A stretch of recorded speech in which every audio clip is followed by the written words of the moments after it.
Good evening, people. Welcome to BNR. It's not Chip and Cheen. Avi's chipped, but Cheen is here. But it's not windy. It wasn't windy backstage, but there was a slight meeting just to make sure or reviewing to see if the show is going to go ahead. But here we are. It's a bit of a spontaneous show. Sarib's got COVID. Cheen's got some hair behind that hat. And I'm still thinking about Wednesday night. I climbed Mount Everest for the third or fourth time. So I got a little medal for that. But what happened around the 88th minute, I still haven't seen the replay of, believe it or not. Actually, I tell a lie. I've seen a replay of that keeper's mistake, which I'm sure we will come to later on in the show. If you want to discuss it now, let's discuss it now. As Sarib takes a little Snapchat for his TikTok followers. Well, how are you guys? Have you recovered from Wednesday night? Because I haven't. I'm okay, Asim. I'm okay. You know what it is. Look, I think in the heat of the moment, I think it is very easy to be very frustrated, especially when the game is on. Because me and Gene were having a little conversation backstage before you came on. He was fuming. I'll let Gene answer that himself. But no, when you're in that position against a team like Newcastle away from home, it's always a difficult place to go. And I know we've made it look like a playground the last couple of years, especially with our results there. But it's always a tough game. You can see the likes of City, Arsenal dropping points there. Not only this season but in previous years. So it's never been an easy place to go. But in the position we were in, especially going into the last 10 minutes of the game when we scored the goal with Salah, we just need to control that, man. We just need to we need to just shut up shop. And I think me and Asim were having a conversation backstage, Gene. I said you got to take off Nunes and bring on Endo because we needed somebody in there that could break up the play. But unfortunately we weren't able to do so. And then in the last minutes of the game, Kelleher, man, he's been praised, but this is what separates the really world-class goalkeepers from the really good goalkeepers, because that's why Alisson's really, really good for us. And I know Alisson's made mistakes in the past, but I'm pretty sure he gets there. You can't lie. We were really shit in the first half. Second half we were probably a bit better. So 3-3 is probably a fair result. But it's a bit tougher to take, especially the fact we're on a day where Arsenal and City both win. That's what makes it a bit worse. Never a bad point going away to the Geordies and getting a point there. It's never a bad result. But in the context of things where City and Arsenal both win, it could be something we have to look at. But I still think the league should be in our grasp. Yeah, 7 points is still a big lead, Gene. But sticking with Newcastle, obviously we didn't do a match reaction show straight after. I got your thoughts straight after the game, not by you telling me how you felt. I just looked at you and I know how you felt, even though with that little Dixie or big Dixie, whatever you want to call it, or depending what you had after the game. I don't know if it made you feel better, but you had that moment, and we've talked about it in the car as well, and even today we were talking about it. That game later on down the years, I know Salah, Avi said it on the call as well, where Salah will have many, many games where you describe him as that was that goal. But maybe it was that moment for this season or this part of the season that you thought, you know what, we won it there when we were really struggling. And I described Salah's performance. I thought I had a couple of jackets on in Cloud9 in Newcastle up in that away end, but it felt like Salah was colder than me on that pitch, where, you know, for one reason or another, he wasn't the only one, Gene, but contrasting performances. But we just walked out that stadium with some huge regret, and it was a bittersweet moment for all of us. Yeah, I'm not gonna lie, I'm still gutted. And I guess I'll only feel better if we beat Everton tomorrow. It was just that you go to Newcastle. We've been there in the last couple of times where we were there when Enrico got us that last minute winner. We were there when Nunes scored 2 in the last 4 or 5 minutes to win us the game, and it felt like, you know what, we've done it again. And it was that there is a moment in a season where you think, you know what, that game was pivotal in the title race. And I know it's still early doors, we're only 14 games in, and people can brush it aside, but trust me, I ain't brushing that aside. That game was a huge, huge kick in the teeth for me.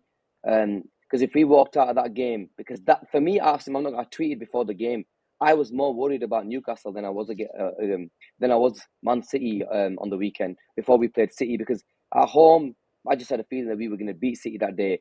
But Newcastle, because of the way they play under the lights, St James's Park, strong physical side. You look at their midfield, Isak back, who's caused us problems in the past. Gordon caused us problems in the past. and it was always going to be a tough game. First half, we were absolutely abysmal. And you got here. You had my thoughts in terms of how well two of the players that I've lauded, Gravenberch and Salah. I absolutely went to town on them at halftime because I just felt like, you know what, they didn't offer us anything. Gravenberch was pressed, harried, and they lost the ball 3 or 4 times. Salah didn't get touch of the ball, and every time he got to the ball, he felt like, you know what, his flipping foot's frozen. He just wasn't at the races at all. But then with all great players, Asim, they take it upon themselves. And that second half performance when Trent and Nunes came on, obviously we're going to go into it, but it completely revitalized the team. We were up, we were ready to go. I know it was end to end at times, but we showed our class. And at the end, when we went 3-2 up, it felt like our class showed at the end. The world class players that we've got in our team, Mohamed Salah, the Trent Alexander-Arnold, they proved how good they were. And I was gutted about the performance. I was gutted about the result. And I was gutted for Salah because it felt to me, there's always a game that you'll always remember. And for me, obviously, you saw my celebrations when Salah scored the third. It was something that I wouldn't, and just that feeling of walking out and missing out on that last, that celebration of winning 3-2, it really, really got to me at times. But you know what? Look, you take a step back, 10 games, you look at where we were 10 games ago, and you look at where we are now. 7 points is still a lot of points with the Everton game, but the Everton game is a huge game, and it's a game that we must win. We must win. But Sarib, why do you think, sticking with that first half, why do you think we were so shit? You know what, it's very hard to pinpoint one position, but I think the most obvious one would be legs. And I think you said it as well, legs. If you look at the team, you look at the squad in general, we're kind of down to our bare bones with injuries, especially in the defensive areas. In the midfield areas, obviously, we've got Maka, Jones, Szoboszlai, Gravenberch, but there's been rotation, but not in the middle of the area. See, Gravenberch has played virtually every single game. I think this season, Asim, in the league, this was the first time he was been substituted in the Premier League game this season, if I'm not mistaken. And that tells you enough about the lack of options we have there at this moment. I think it is legs, ultimately. I think it is legs. We played some very intense games in the last couple of weeks. Real Madrid, Manchester City, Villa before the international break. Obviously, some of the players went away with the international break. So there's been a lot of football. It's not going to get any less now, is it? So that's the only thing I'd say. I think there was a bit of chop and change, especially in the defensive areas. Gomez, Kwanzaa, Van Dijk, and Robertson is a new partnership. But was a new back four that we've played this season, and Kwanzaa's playing out of position per se. So maybe that was a bit of a shift in momentum. But I think the easiest answer to say it is legs, and I think that was fairly obvious in that first half, isn't it, Gene? I look, legs. I agree that there was legs, but I think tactically and positionally we were not at the races as well, because you look at Kwanzaa and Gomez, it just didn't work. They pressed us, and you've got to give Newcastle a lot of credit. They allowed Kwanzaa, Gomez to receive the ball, and as soon as they got the ball, they pressed the shit out of us. They didn't give our midfield any time, and sometimes you have to give the opposition some credit as well. Yes, of course, I'm not saying it was not the legs. With the amount of games we've played, of course, fatigue was going to play at some point, and we played some tough, high intensity games. But I think tactically, with Kwanzaa at right back, because you actually see, when I was sat anyway, you could actually see it. They allowed the ball to go out. As soon as it went out, bang, they went for Kwanzaa. And they did that a few times, especially in the first 25 in the first half. And so, look, I agreed to both statements. I think, it's tactically as well, but, there's obviously an element of fatigue. What's your thoughts, Asim, in terms of why we felt short in the first half? I think I agree with you guys, with your sentiments, Gene, that it was a bit of both. I didn't. Newcastle will always try to make it physical. It was the league leaders coming to their ground on a Wednesday night. It was rainy. It was wet. It was a bit windy. It felt like a European tie for them. And we have had, some smash and grab type of performances, not least, last year with Darwin Núñez grabbing a brace late on, Origi as well in, previous years as well. So, there was a bit of a revenge type of attitude from their fans and their team, and they will make it physical. That's one thing that we expected from Newcastle. They're a very, very good transition team as well. The likes of Gordon on the right side. Murphy looks like Mbappe every time he plays against us. He's quick, he's shit, but he's really quick, and he gives anyone a headache because you have to run. And then you've got Isaac, who connects play really, really well, technically very, very astute, and he'll give any centre back in the world a problem. And he played really, really well. But I didn't like the fact that our both fullbacks were going inside. I think that's the first time, if I'm really critical of Slot, that we saw Kwanzaa inside, we saw Robertson inside. We were playing like a 2-4-4, 2-3-5. And I get why we were doing it, because the Newcastle, because they're a very, very compact side, they play a 4-5-1 settled shape. And Isaac went to press our two centre backs, and we were always getting out. But that was their plan. That they didn't want us to press us around Gomez and Van Dijk, because if they did, we'd get Kelleher involved and make it a 3-2 or a 3v1 if Gordon, jumped as well on Gomez. But what was happening is when we were going into the midfield area, that's when our midfielders needed to get on the ball, but they had their three, and they had Gordon and Murphy compact. So they always had five in midfield, and they've got transition quality with the likes of Isaac and with the likes of Gordon as well. So because we wanted to control the game and didn't want to get overloaded in midfield, is because Kwanzaa and Gomez, Robertson were coming in. And to be honest with you, with all due respect to those two players, they're not comfortable, especially Robertson, in receiving in congested areas. And it allowed them to break on us because the space was on both flanks.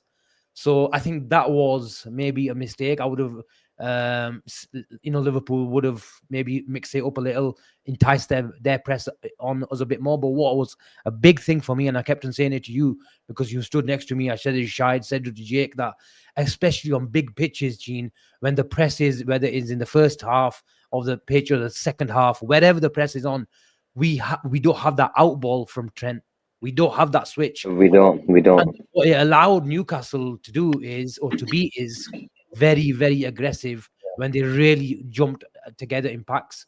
And we don't have that out ball. So many times Robertson was their way in because we did have the extra man, because they left four against our top three attackers, and Gakpo was out there on the wing, but we didn't have that out ball. But that's what I think Everton will probably do to a lesser extent. But you just see the quality. And when Newcastle dropped off, because it's not easy to play that physicality for all 90 minutes, you saw the quality of Trent, you saw the physicality of Robertson, and when Salah came in, in those pockets, that trio and how they were fluid was unbelievable. So I think that was, if I'm really being picky, I didn't like that shape. But Liverpool did change it, and we saw the benefits of it. But it was also due to the fact that Newcastle dropped off because they got the early lead, and they're always a threat on the counter attack. So it is what it is. Newcastle will always be a big test. We saw City go there, struggle. Arsenal lost. Chelsea drew. So we shouldn't be too hard on ourselves. But the fact that how we did it, if we got a late equalizer, it's perception, isn't it? Sorry, we would have been over the moon thinking that's a great point.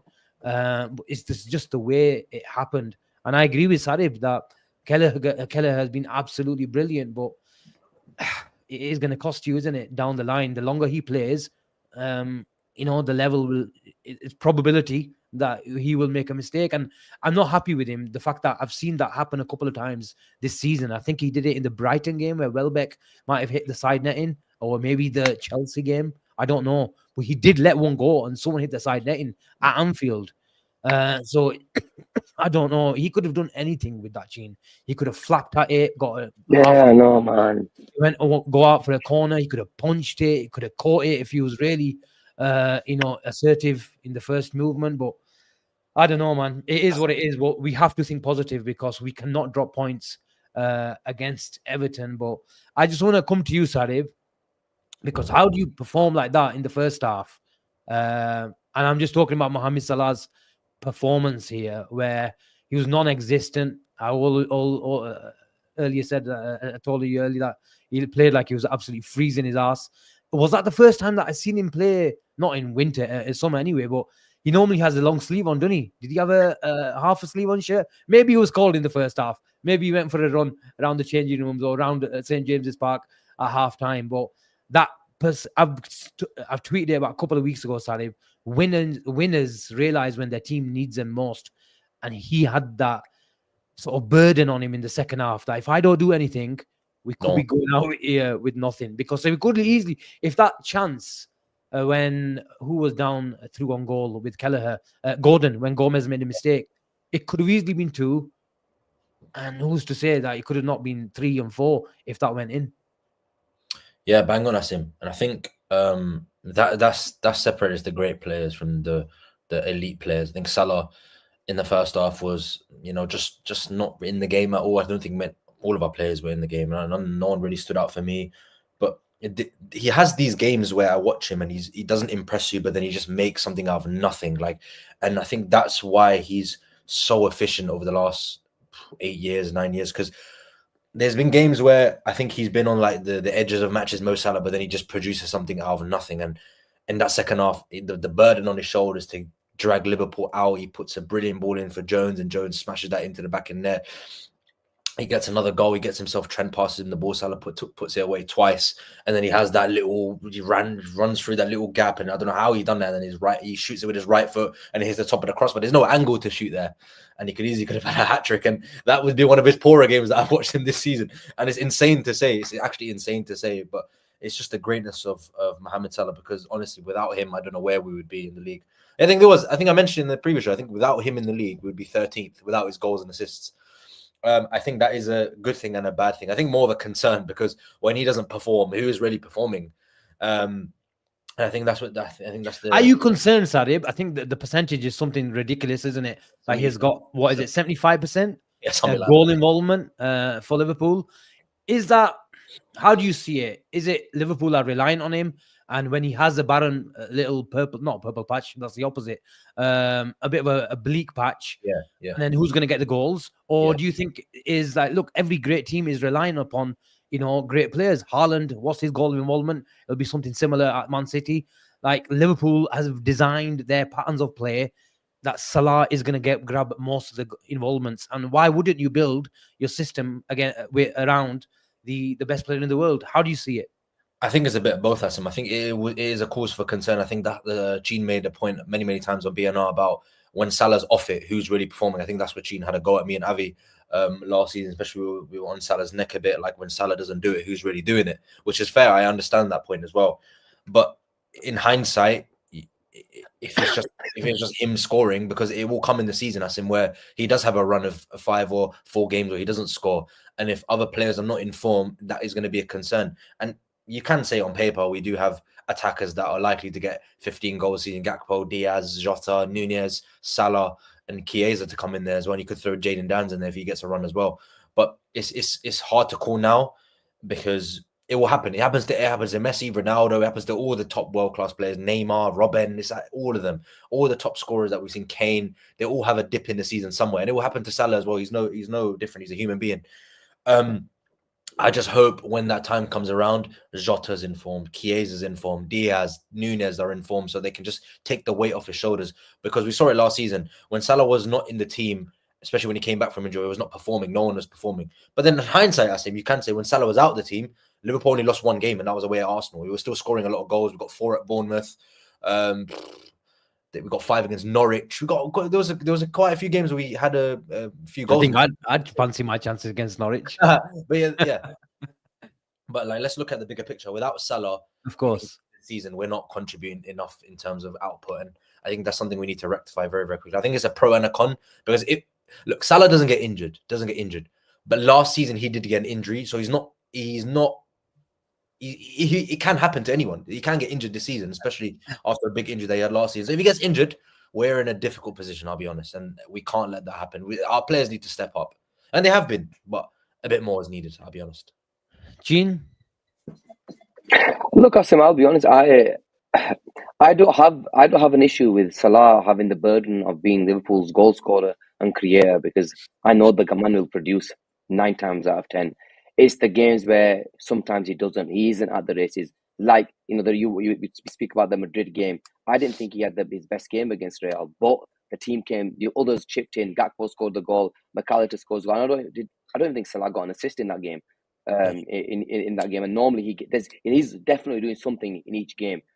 And look, 75% is a ridiculous number, though.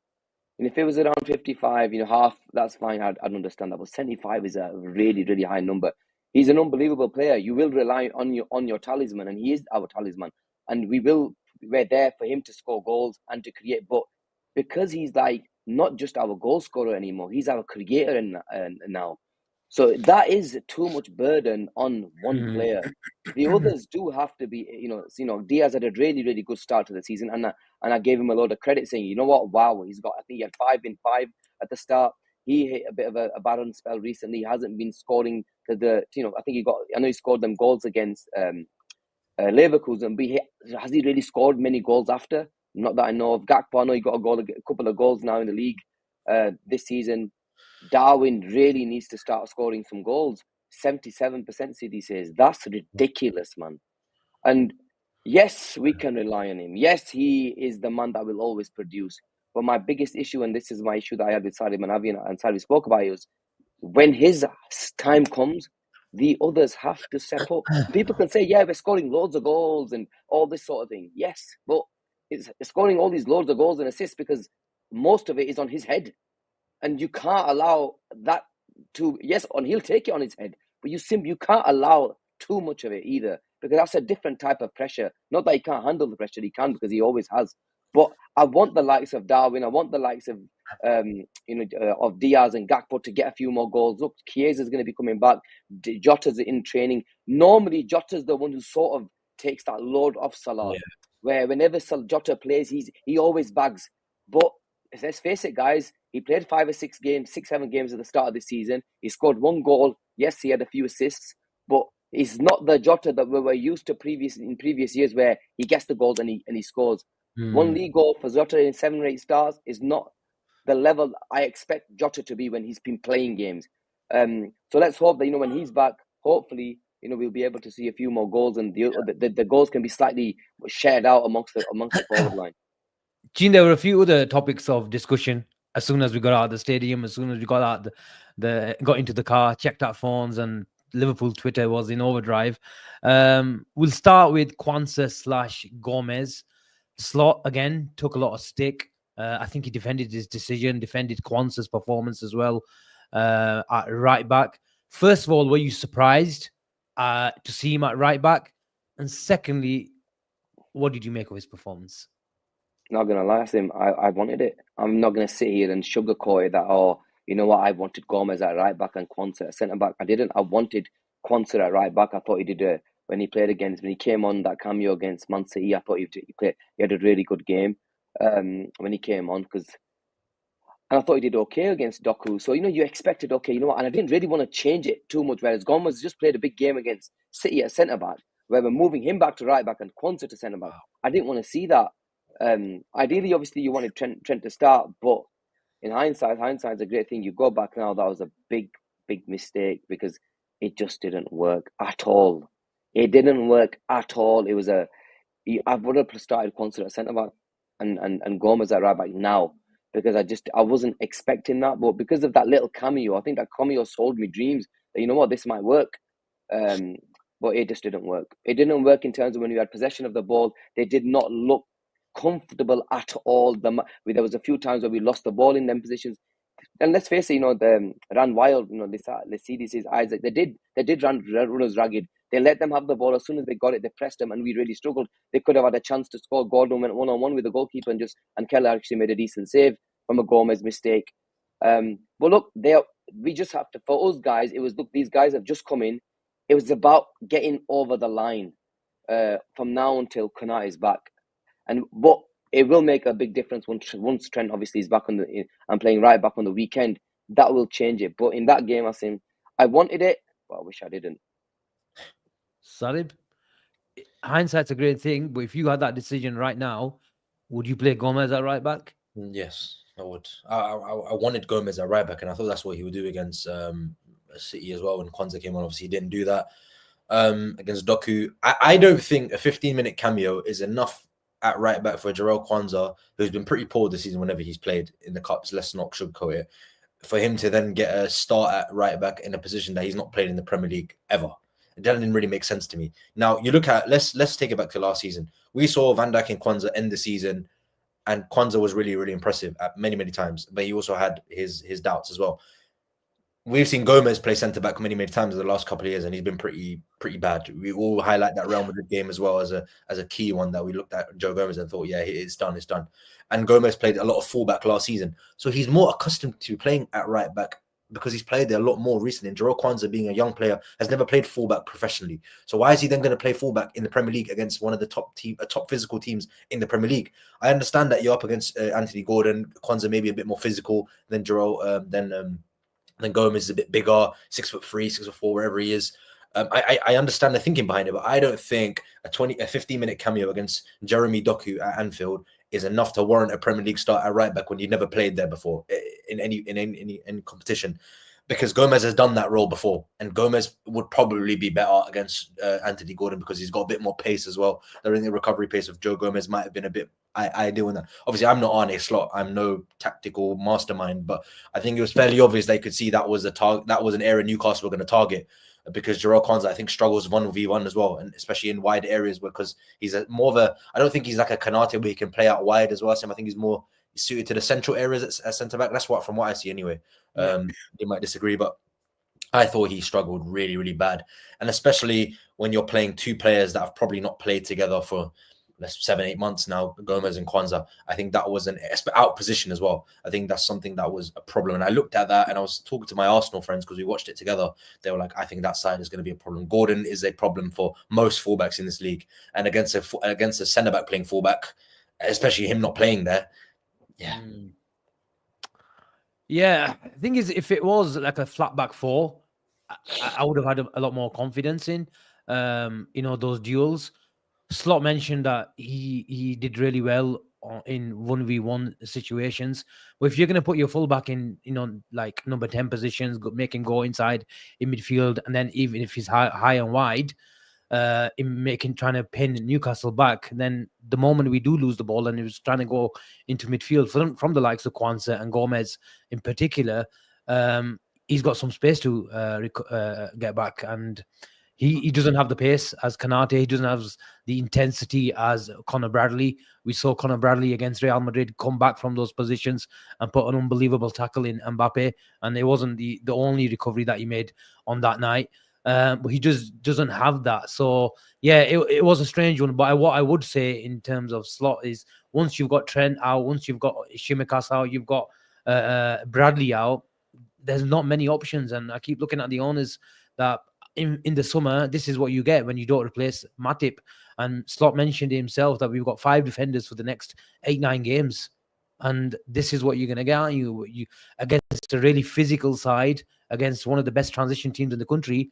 When you play front foot football, when we do lose the ball, you're going to have an option. But moving on, because we might spend about 10-15 minutes on this player. Another player that got a lot of criticism on Wednesday night was the boy that I've been defending and backing from day one, is Darwin Núñez. Gene, you've been backing him, if I can describe it in that way. You have no problem with him. You've liked his work ethic, because he's not been getting a lot of Darwin Núñez type of chances, or not even Darwin Núñez type of chances, proper striker chances, I should say. But what do you make of his performance on Wednesday night and all the talk after the game? I think he was shocking on Wednesday night, if I'm honest. His link-up play was disgusting at times. I know he lost a few. There was a couple of times where he absolutely, he had me in my arms in my yard thinking, what the hell are you playing at? What are you doing? And then when the chance falls to him, the first one, he proper snatches at it. Look, I've been Darwin Núñez's biggest critic over the last 2 years, and everybody knows that I've wanted him out. This season, I've been less critical of him because I thought, you know what, allow it. I don't want to go to town on him. He's a Liverpool player, and we'll give him the time. And to be fair, he might not have scored the goals. I know he's a number 9, and that's what he's meant to do. But, I said, okay, I've seen enough. He hasn't really had the chances to put the ball in the back of the net. So you can't really blame a striker if he's not had the chances to put it in. But because Salah's putting the ball in the back of the net, I'm okay with it. I don't have an issue with it because Salah is the main guy, and we expect that. But yeah, that performance on Wednesday night was simply nowhere near good enough. Nowhere near good enough to be a number 9, especially for a team going for a title. You have to be able to do a lot more. I know his intricate plays improved, but some of the passes that he played that day, man, I just like, what are you playing at, man? They're basic. Sober's line one, Gene, where he passed it behind Sober's line. Come on, man. There was one where he lost the ball and he chased. Have you smashed the like? Yeah, guys, make sure you smash the like button. But there was one where I think it was one of their goals. He just started running, and I'm like, what are you doing? Where are you going? Right? And some of the passes were atrocious. You kick a ball from 6 yards out. I'm sorry, but Asim, in the game, this is the difference. This is the difference. I'm not gonna rate that. The left-footed one, Ali. From the corner. I don't know. I can't remember what it was from, but it was a left-footed one. Just had the way he mishit it. Wide. Yeah. And you know and another thing. Look, that Gakpo header. Asim was at the game. Asim, I actually was having a load of. I was actually giving Gakpo a load of shit for that because I just felt like you should go for goal there. Forget Darwin Núñez. Go for goal. And if you miss it, it's fine. If Darwin gets there, he gets there. But you should go for goal. That's the key. If you put it wide, fine. Darwin, if he makes it, then it's all right. You can't, because he should have just gone for goal. But I'm not going to blame Darwin for that mistake, if I'm honest. For me, that was more Gakpo. But overall, I thought his performance was shocking. And I'm sorry, guys. You know, I've defended this guy this season. Not defended him, given him a chance. I've probably given him a chance, I'd say. But guys, we need a proper striker. Another thing with Darwin, the one thing that Darwin gave us in last couple of years, and we can't take that away from him, is his unbelievable work rate, where he used to run the channels, where he used to give us that, where he used to go down the line, and, you know, he used to take us 30, 40 yards up the pitch. In transition, he was a monster at times. I'm not seeing that anymore. Maybe it's a system. Maybe I think we've seen him in transition, but he's not been finishing off the attack.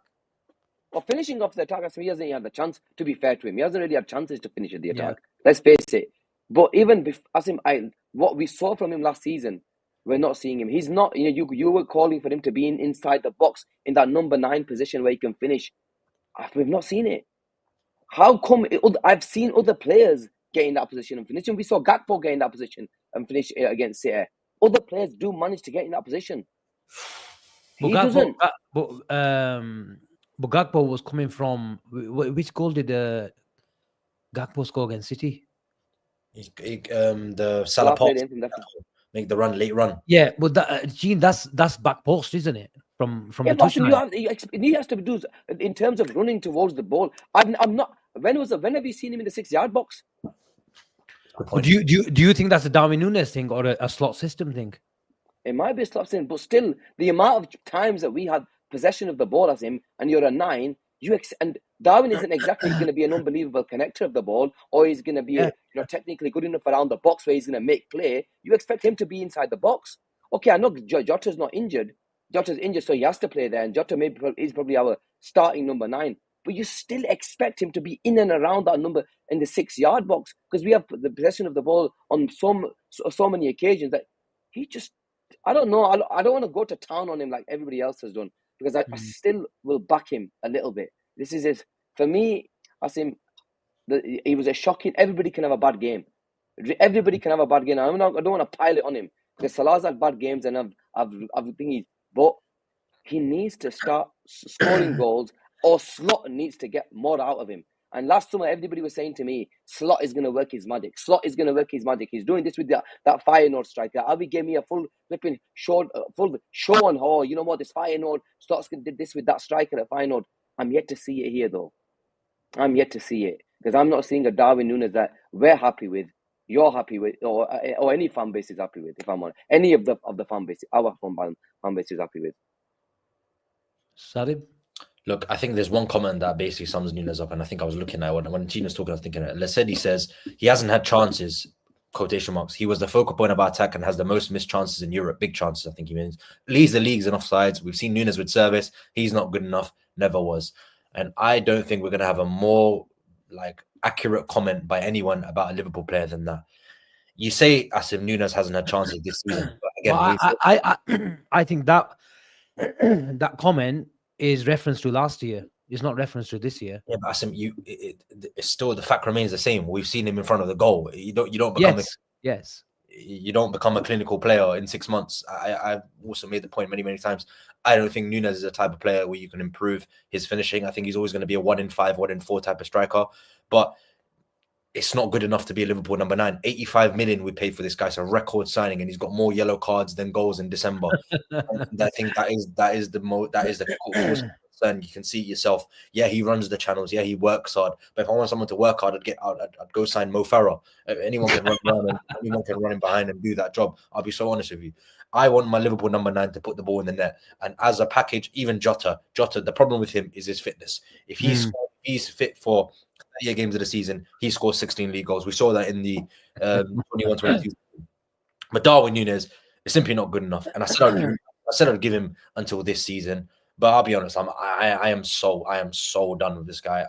He's not going to win you the league. Over a season, he's going to cost you more than he's going to gain you. People say, oh, but look, he got the 2 goals against Newcastle. Oh, he can score tapping against Brighton. Okay, congratulations. When it comes to, he has had, I think, 30 chances missed. That was the most in the league last season.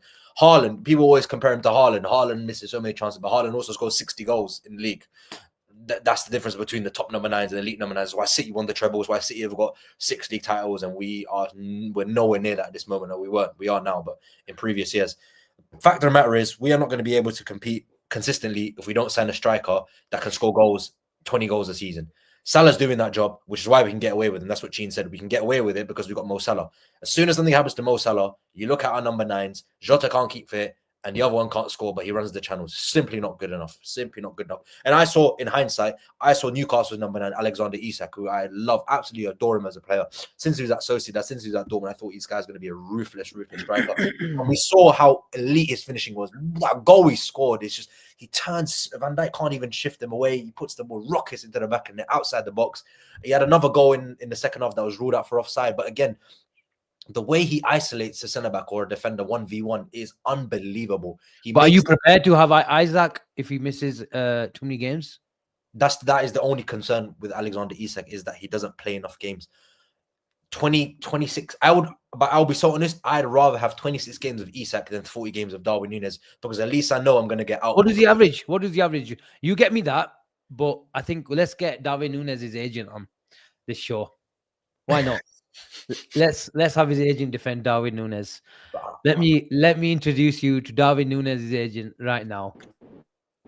Here we are. I don't know what that profile picture is. Now then, Abby, are you listening to the conversation? I have been. Can you hear me? Yes. Can you? Unfortunately, yes. Okay, brilliant. All right, cool. Yeah, look, I think it's time that we really. I think we've got to call the. What is it? Call it in when it comes to Darwin Núñez. He was poor against Newcastle. I know Gina. I think Gina mentioned that he was okay, but he had that chance when he shot wide. I think Sarib alluded to it. I didn't say he was okay. I thought it was shocking, man. I said he was shocking. Yeah, no, my apologies then. Yeah, Asim, look, unfortunately, we have backed this player to the tilt. Me and you especially. I know a few big accounts on Twitter have backed this player as well. But look, unfortunately, he's not going to do it. We thought Slot might be able to work his magic. Do you know the player that we were talking about was Santiago Gimenez of Feyenoord? We thought. Don't come with me here and give me names that all people talking about him. I don't care about that guy's name. Trying to come on here and tell me, Tina, I know this player's name. I'm not bothered. No. That's the player. That's the player that we were alluding to. That hopefully Slot. To me, man. Yeah, that Slot could work his magic on Darwin. Look, Asim, away from the goals, he's improved as a player. We've seen the improvements, but you know what? We can talk about the play outside the goals. He will ultimately judge by goals. And look, give me Alexander Isak. You give me the Alexander Isak. We should have been in for him before he went to Dortmund. He didn't have a great start at Dortmund. Got loaned out, then made his move permanent at Sociedad. He's ice cold. He played with conviction on Wednesday night. He gave Van Dijk and Gomez a torrid time. And that finish, it was amazing. Yeah, it was a brilliant finish. He's what we hoped Darwin Núñez would be in season 3. He's not. And in the summer, there will be question marks raised. And I think there's more out now than ins when it comes to Darwin Núñez. That's a famous line. I think you can apply that to a lot of people. But I've been thinking about this. How Slot has been playing his number 9. Going back, we've discussed Darwin Núñez a lot. I said, and I hold my hands up, I said Darwin Núñez in a slot system will be better because there'll be patterns of play and stuff like that. But if you look at Darwin Núñez's chances and shot creations, he just doesn't get those chances, whether it's outside his box for 50 yards, 30 yards. Darwin Núñez isn't allowed to be Darwin Núñez. And I'm not saying that's a bad thing. You know, if Slot is getting the team to win on a daily basis, if he wants his team to get the wide wingers to be the Mane and Salah, if you like, to a lesser extent, and those guys are the output kings, and so be it, especially when it comes to Mohamed Salah. You want him, he's your best player. You want to play the system around him. And early on, I know Darwin Núñez came later on, I think whatever the tournaments that these guys were playing in the summer, and he came, and Jota was playing as a number 10 from the number 9 position. And that was, an important moment for me. And thought, okay, are we doing this because we don't have a number 9 who can run the channels and go down the spaces and stuff like that? And that changed slightly. But again, recently we've had, Luis Diaz play that number 9 role. And maybe because of a bit of lack of physicality in the defensive line, a bit of lack of physicality and control, especially against a physical side against in Newcastle, when you got the likes of Joe Linton on your ball player in Gravenberg, and we had a few tired legs, then you need your number 9 to come into play and, go on the sides, connect play. And that perfect example was the guy in the black and white in Isaac, who could really, really connect with anyone, whether it's on the halfway line or trying to create overloads on the sides.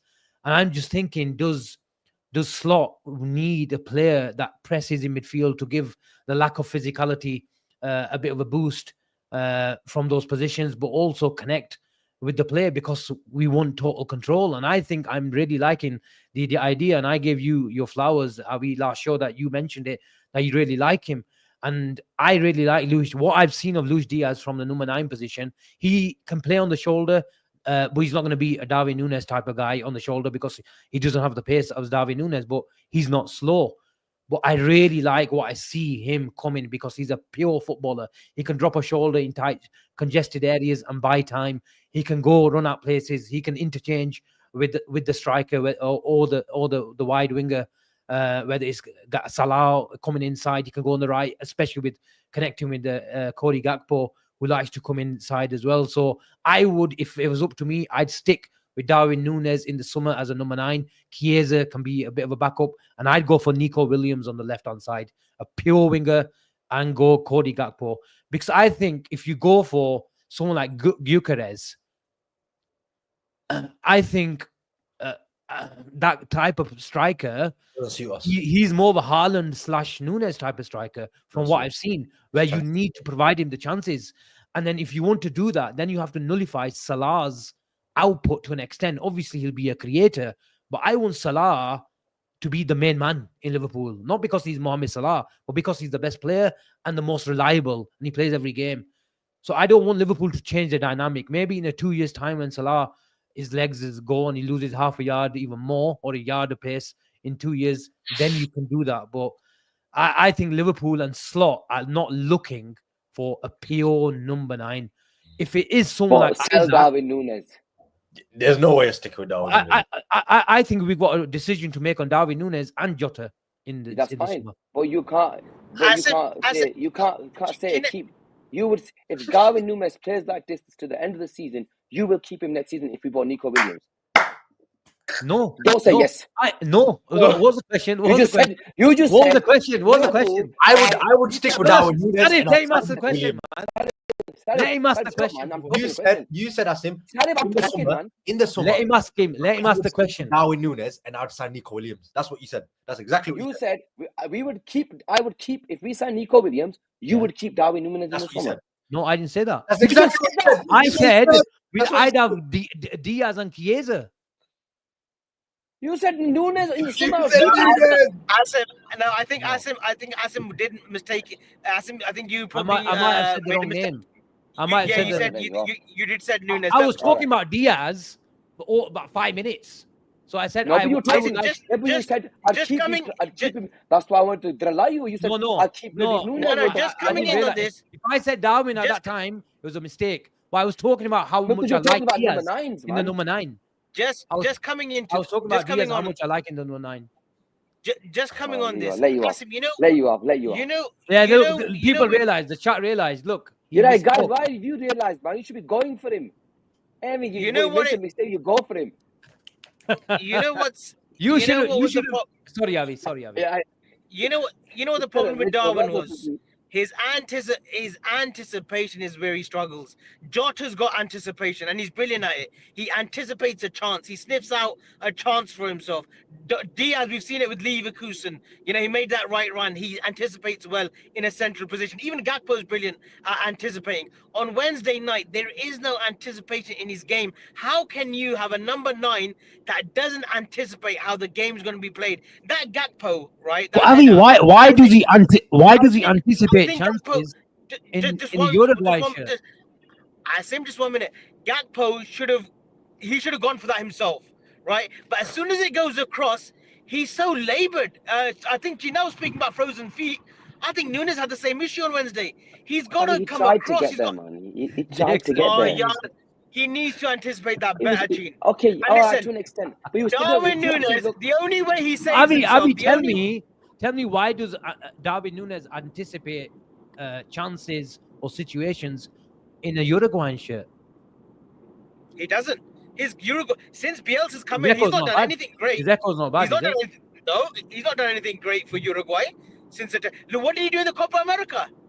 As soon as he had to play someone, as soon as he had to play a tougher team in the Copa America, it was Nanga Shuti, mate. It's all right scoring. It's all right scoring against the likes of Panama and St. Kitts and Nevis. As soon as they played a tough team in the Copa America, he was Shuti.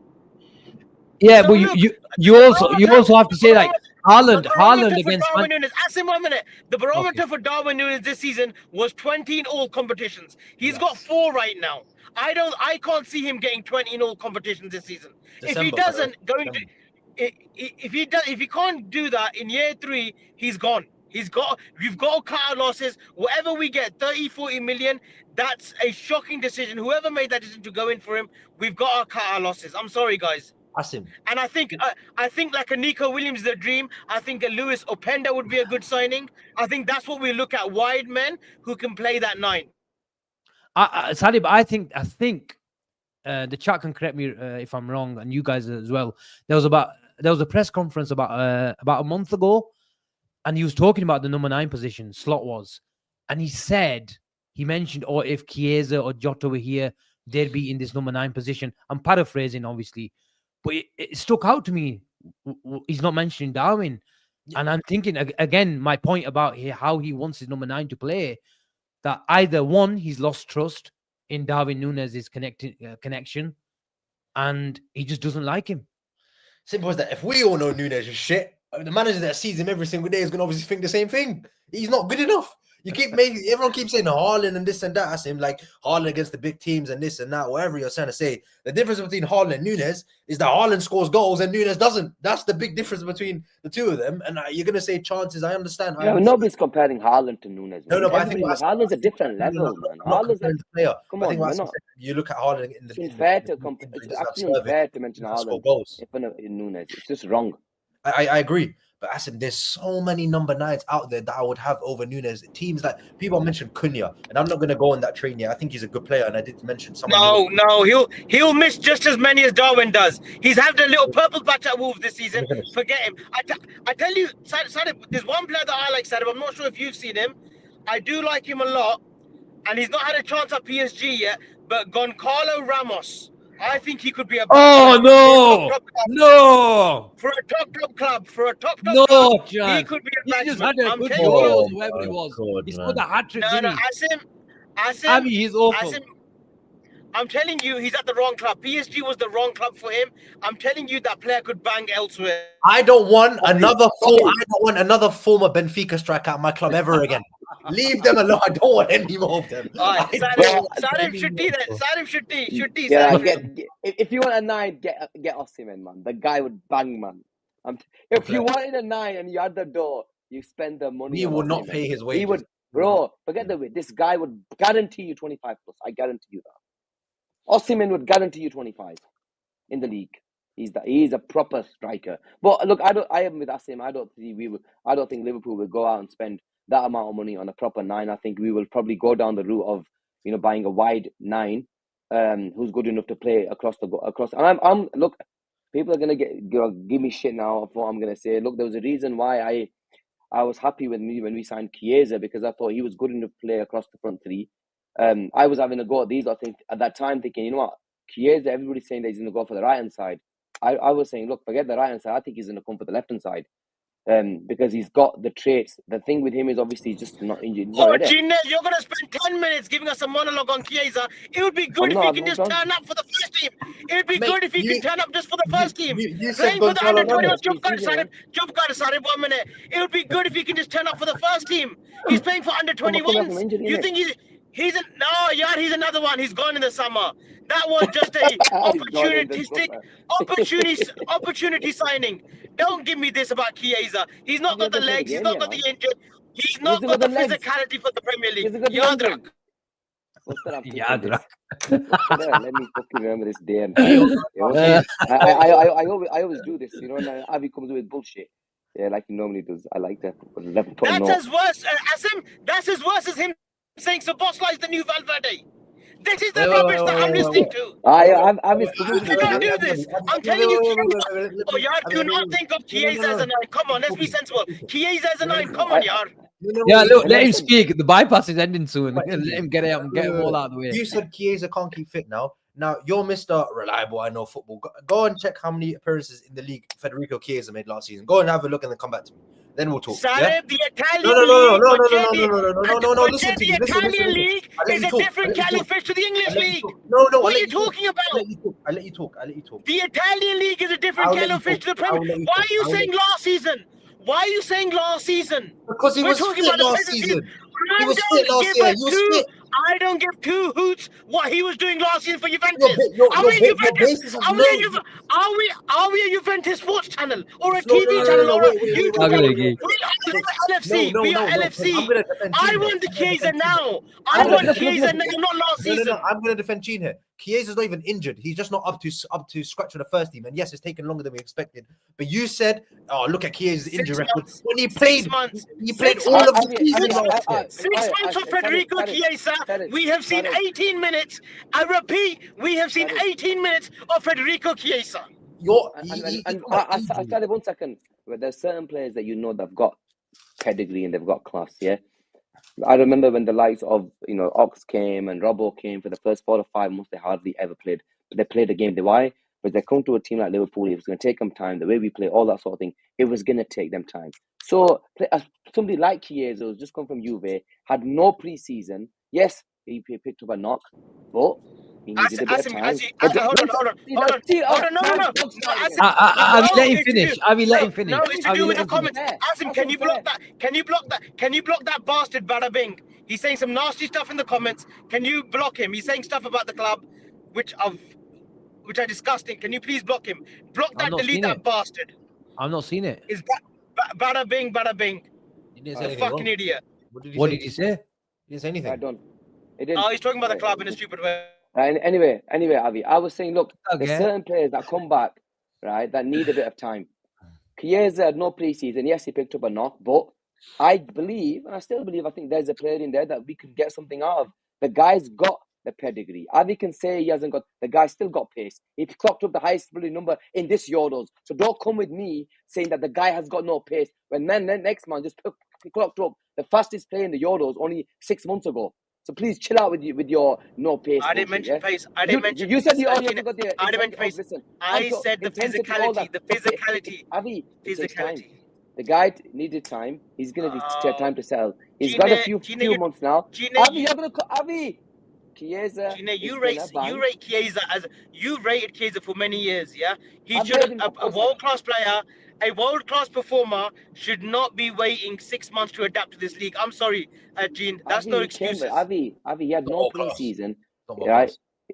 Listen, he had a really, really bad injury. He's just come. That was his first proper season. He had a bad injury 2 years ago.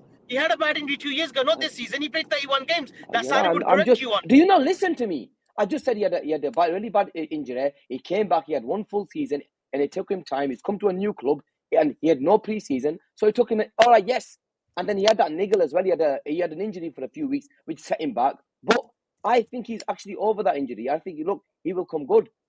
I actually still believe in Chiesa. I think he will come good. He just needs a bit more time. Fair play. If he needs a bit more time, he'll come good. But you can't. Before you go on Asim, this is Darwin Chiesa, Nunes. Give him time. Abi, 1 second. Darwin No, Nunes, I give never him said time. it. These are the No, same I never thing. said that. We're hearing the same thing. You're a liar. You're a liar. You're a Don't liar. shout at me. I Don't never- shout at me. you- I said, you're don't a shout liar. at me. You're the one that was up Darwin Nunes' ass. Yeah, You're he's the one that up he's Diaz's off in ass. 6 months, You yeah? look that all these players' ass. 1 second. Buchin, answer. You can't blame. Okay, carry on. One player you can't blame is Chiesa. The others you can't blame because he hasn't had a chance yet because he hasn't played. The others, they haven't performed. His Diaz scored 5 goals in the start of the season with respect, and I backed him. He's been backing him for 4 years. He's got 5 goals. He's going back to sleep again. With respect, it's okay to back your own player, but when it concerns another player, you won't do that. Asim, can I come on a rebuttal on that? Can I have a rebuttal on Yeah, Diaz? yeah, Diaz, of course. Since you are so Diaz nice. has each full season that Diaz has played for this club, which is 2, I believe. 1, his Oman got bloody nearly packed away, right? So that took him 3-4 months to get over it. And then the Arsenal injury the season before that, which took him 4-5 months to get back into the fold.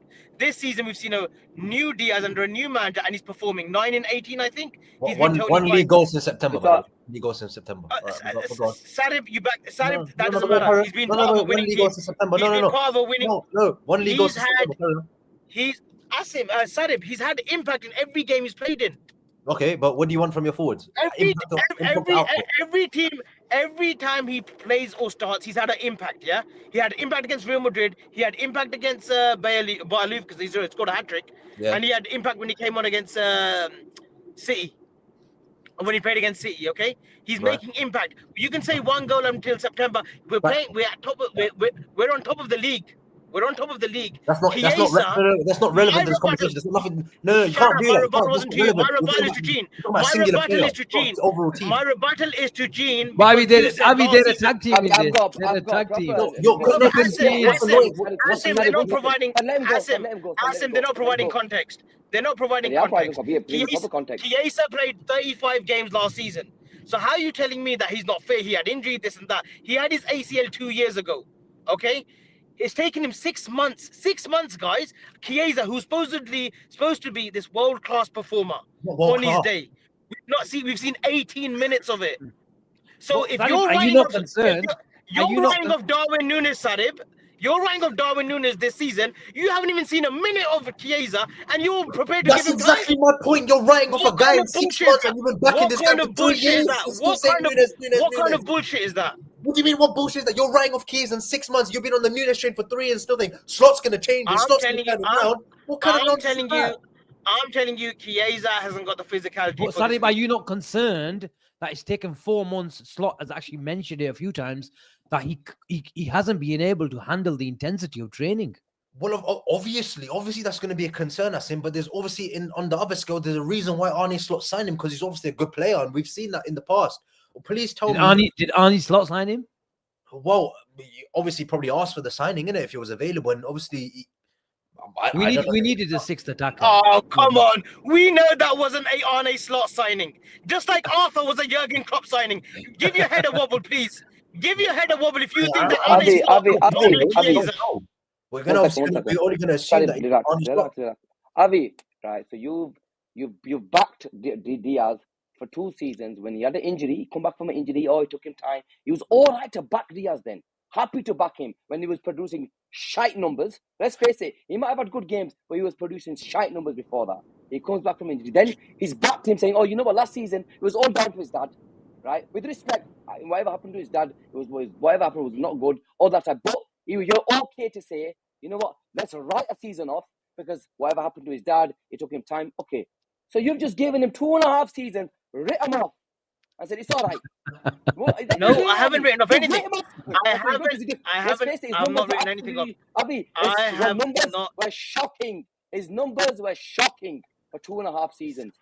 Right? Gene, Be it look, injured, Gene, be it okay. injury, be it not. At the start of the season, he produced the numbers. That's why I gave him his flowers, Avi. And you know I've given him his flowers. I'm actually quite fair with players. If I'm wrong and somebody produces something, I will say, bro, this guy's producing, stick with him. The difference with me and you, Avi, is you just like to go, you back your own player, but walk back Nope, the other player not when at other all. players doing Not well. at all. Yes, that's the truth. Not Look, at all. with Chiesa, Not at all all. I'm saying to you is, when he's come back from an injury, he's a new club, came from a different place, went from Italy to the UK, and didn't have a pre-season. You just writ him off, forget everything. Asim, we did a. Everything. I said, one second, you forgot everything because of him, just so you could have. No. Asim, last time when we did a transfer show, and I said, truthfully speaking, boys, if we're really in for Anthony Gordon, I would take him over Diaz. You give me Nico Williams in the summer, Gene. If you guarantee me Nico Williams Nico in the summer, got to do with our conversation, bro? No, Nico I'm telling you. That just tells you this guy doesn't know what he's talking about. Avi, why are you going down that slip road? There you go. No, Get back on I'm track. telling you. He's talking Nico Let me Williams to me now. Let me speak. If you give me Nico Williams in the summer of 2025, I'm taking him over Diaz. I even said I'll take Anthony Gordon over Diaz in the summer. I can bring the show up again. I said I'll take over Anthony Gordon over Diaz. All it's going to take is one Diaz goal versus Brighton, and he's going to be like, I told you he was better than Ronaldo. Sarib, it takes one more Liverpool draw for you to say Arsenal winning the league again. I haven't mentioned Arsenal. Avi, why are you biting, Avi? Why are you biting? Sarib, you've had 3 bites of the cherry this season. You said Arsenal, Man City, now you've come back to your own club, Liverpool, saying we're winning the league. Sarib, he's come for you. I don't care. I will stand by it. I will not hide behind it. Yeah, I did. And what? What are you going to do? How many goals has Nico Williams got this season? No, but he's threatening. He's effective. It's December, like Chiesa only played 18 minutes, but Nico Williams played 5 months, got 1 goal. Gene is like something. I know. Gene, you know, and I know Nico Williams. I love Nico Williams. It's a big move. Love Nico Williams. He gets a big move. You know, he's a player. He's a player. Don't worry about his stats this season. He's also overplayed this season for Bilbao. The summer in the Euros. He's also played a lot of football at 21 too. Look, I'm not saying let's write off Chiesa. I'm not, but you've got to be fair. Darwin Núñez, let's see where we are in May with him. And listen, the barometer is there. 20 goals in all competitions. If he does not hit those numbers, he's gone. I'm pretty sure he's gone. But Chiesa, if you're telling me, the intensity, the physicality, then there's a long-term issue there. How are you going to get over the physicality and the intensity? If Slot's already alluded to it already. Those are worrying signs, guys. The same signs that we had when Alberto Aquilani was at the club. Yes, he had an ankle injury, but he was never ready for the Premier League. We saw one performance from Aquilani against Portsmouth, I think, when we won 3-0. That was it. We never saw him again. Italians don't travel well anymore. Italians do not travel well anymore. Wait, another league, they don't. Avi, can you tell me how many goals Núñez has this season? Do you know? Núñez has 4 goals in all competitions. And you don't think Chiesa is going to come and outscore that? Sarib, yes or no? Simple question. Yes or no? Yes or no? I'll be great. Sarib, I'll be great. Sarib, you're not going to get that answer from me. I'm not going to be stupid like you. Why? I'm grateful. I would be just grateful if Chiesa can just make the bench for us at the moment. If he could just be an option for the last 10-15 minutes. That's what I want. Forget about him outscoring Núñez. I don't need that. If my team's winning, I don't care who's scoring the goals. I'm grateful if we can get Chiesa on the subs bench for now. Well, Sarib, I think that Avi has a point. Why are you fair there? I don't have issue with that. That's fair. It does. That's fair. It does. My issue isn't with him saying I want Chiesa on the bench. I want him to play this. That's not my issue. My issue with him is he's okay to write certain players off, and when somebody's just come to the club who's quite a bad injury, has come from anything, you've completely written him off. Yes, there's no doubt about it. Chiesa deserves it. Gene, I want it to work, but when a Slot has said the physicality, the intensity, those are worrying signs already. Avi, because he's just come. I think, look, Avi, I believe, honestly, people can say I love Chiesa and I'm being, backing him. Yes, I'm going to back him because I do like him.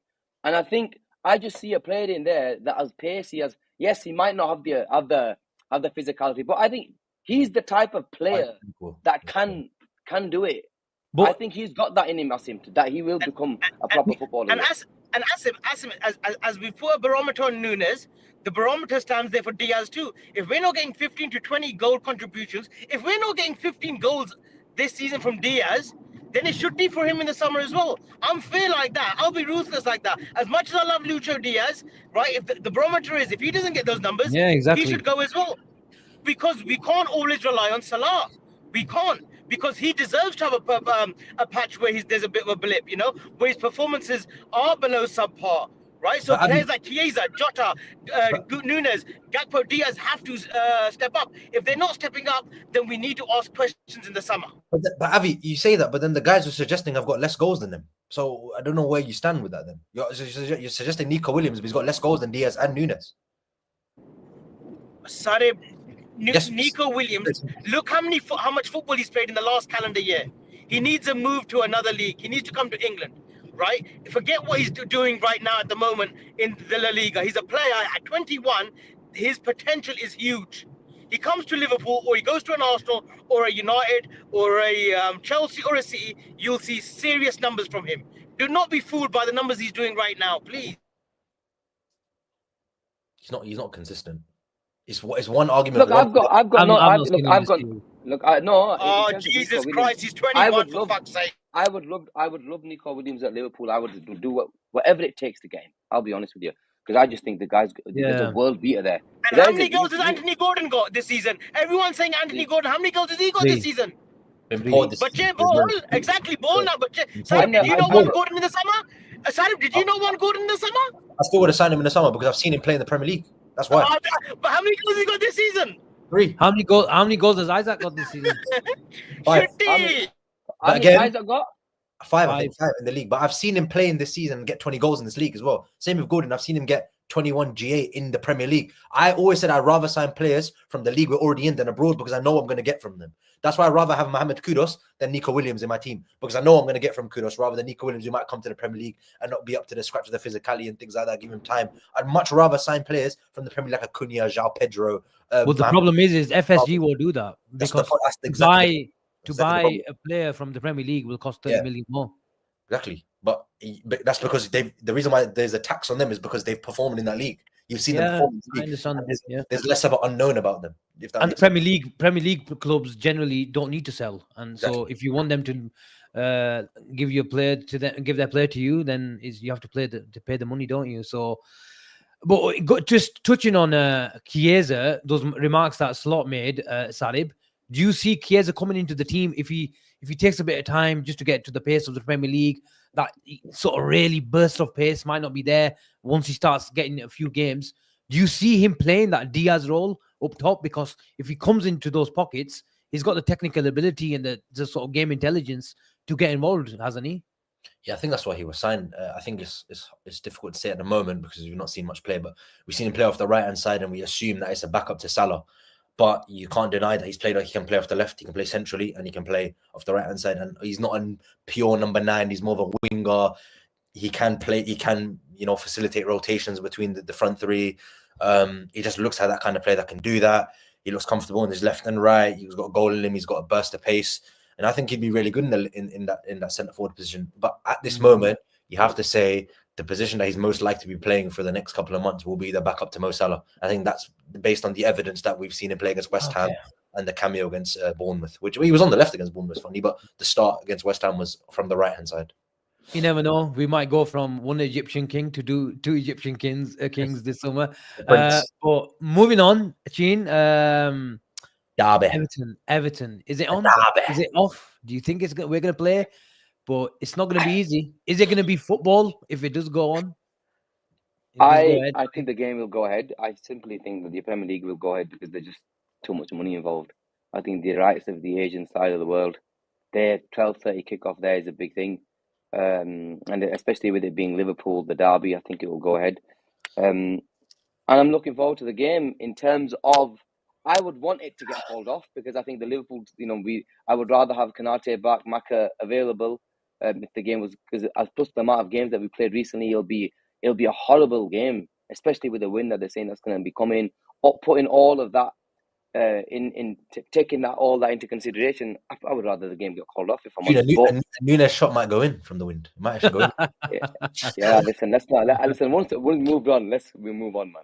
I don't want to think bro. Knowing Darwin Nunes, he scores the winner tomorrow. He hits it 20 yards and is going to just spin that way. Something that he'll do, and it'll show us all up for the time being. But that's how he is. But anyway, look, for the game, I say, look, it's a must win game. There's no sugarcoating this, mate. This is a huge game, a game that we tend to not really do well at Goodison. Last victory, I think, was that 4-0. We don't really get many results. It's always a difficult place to go. It's their FA Cup. It's their cup final. Their fans will be up for it. The last derby at Goodison, weather won't help.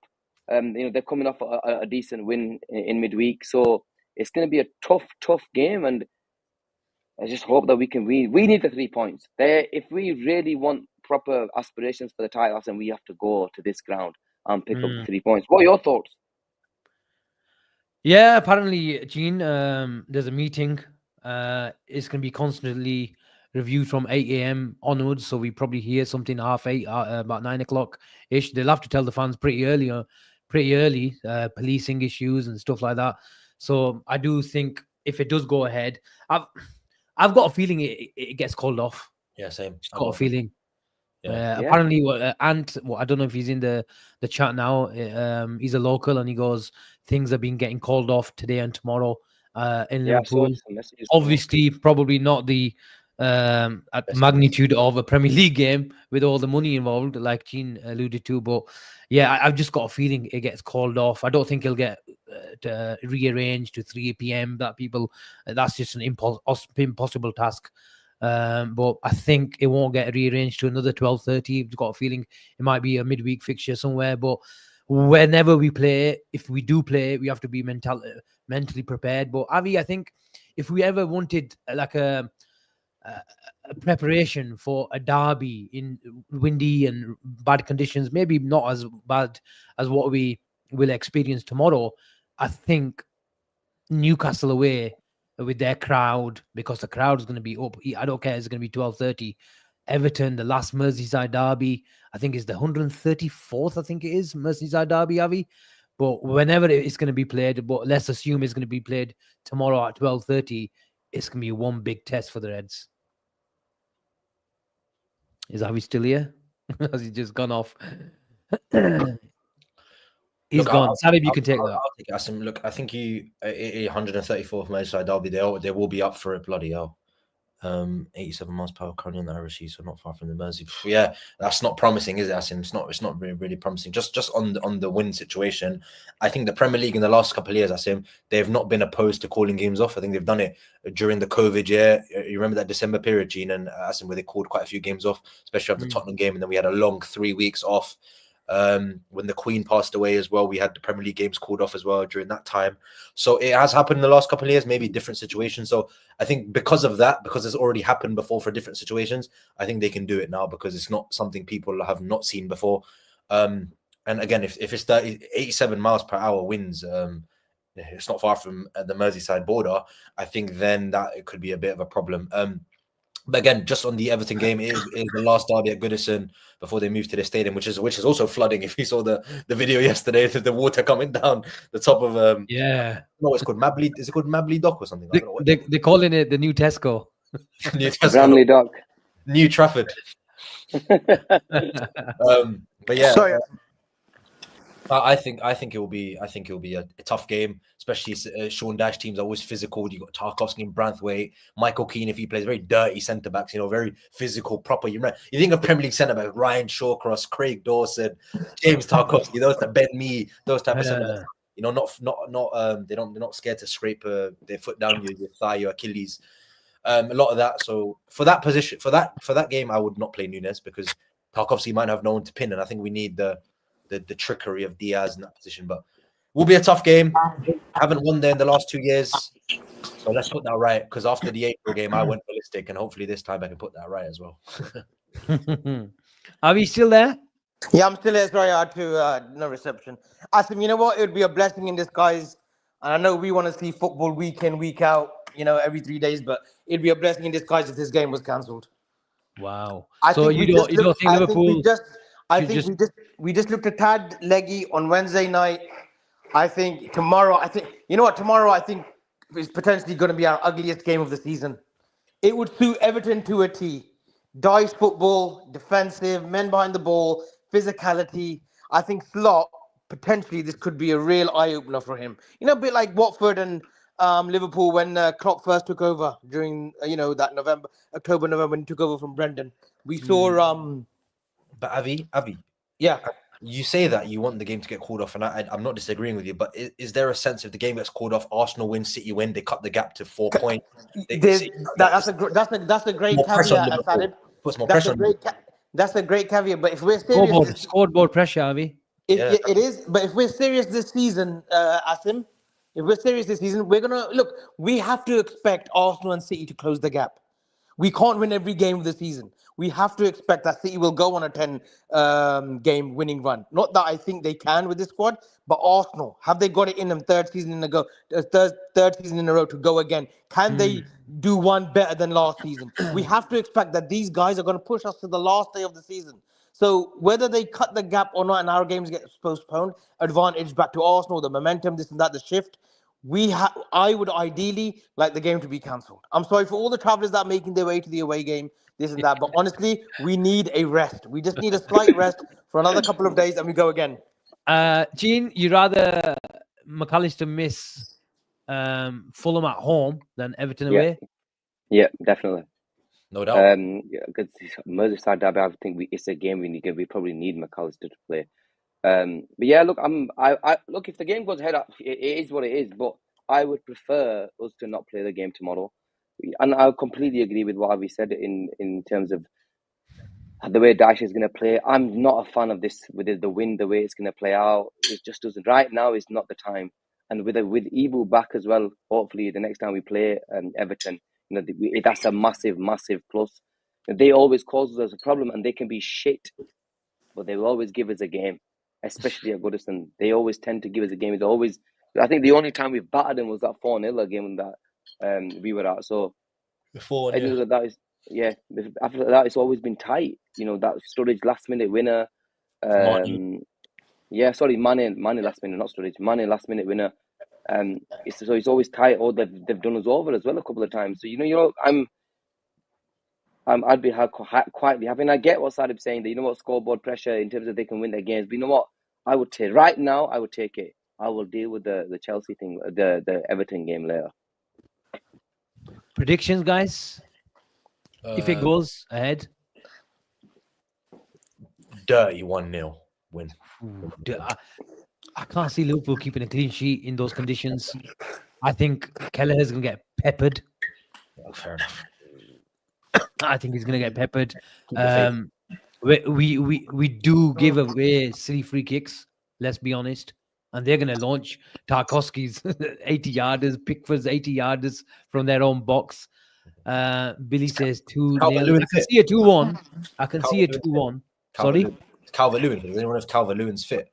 I think they're playing better the last couple of weeks, and he's quite physical in the end. We saw the amount. He played last week.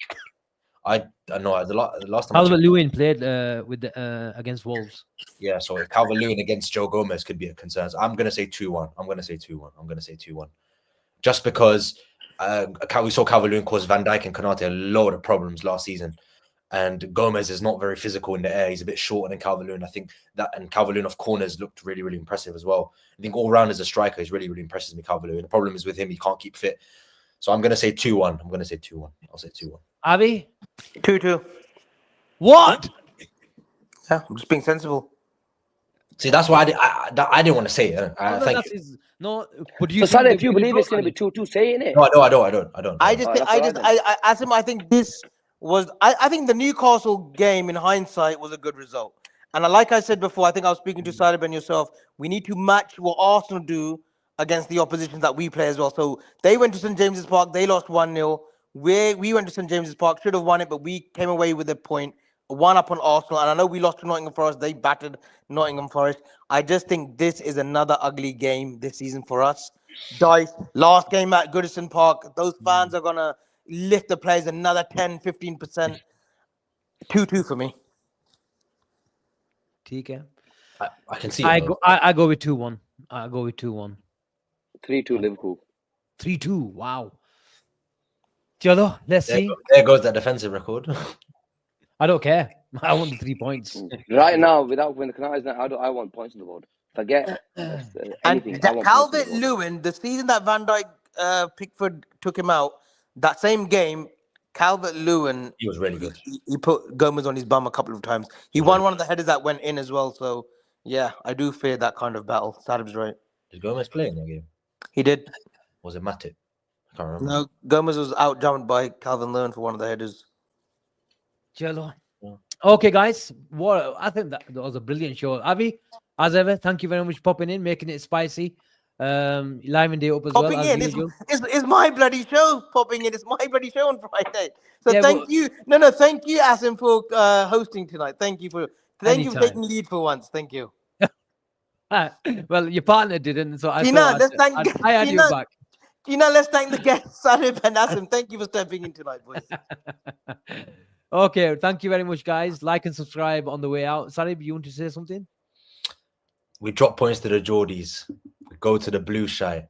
Let's hopefully give them a very slot Christmas. Thank you very much. Take care. Bye-bye.